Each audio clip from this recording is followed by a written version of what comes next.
नमस्कार मु प्रिया स्वागत करछु यूट्यूब चैनल को। प्रथम देखिबा हेडलाइंस। 55 नंबर जातीय राजपथ रे हाथी।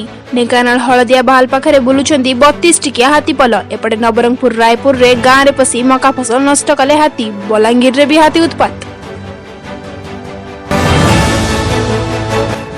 आसंताकाली पिपिली उपनिर्वाचन लगी पड़िबो भोट। चूड़ांत पर्यायर प्रस्तुति। मतदान लगी कड़ा सुरक्षा व्यवस्था। 348 टी केन्द्र रे हेबो भोट ग्रहण। बूथ रे पहुंचलेनी पुलिंग अधिकारी।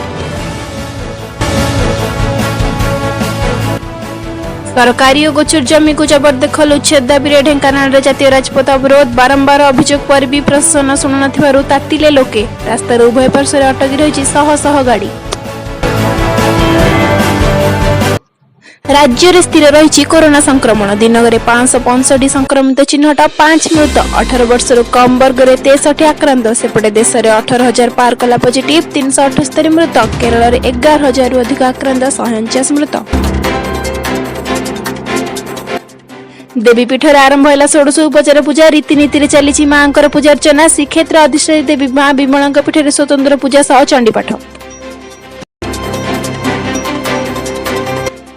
एवं आज विश्व हृत्पिंड दिवस। सुस्थ रहिबाकु विभिन्न स्थान में सचेतनता कार्यक्रम। भुवनेश्वर साइकेल थन एवं राउरकेला आयोजन है वाकाथन।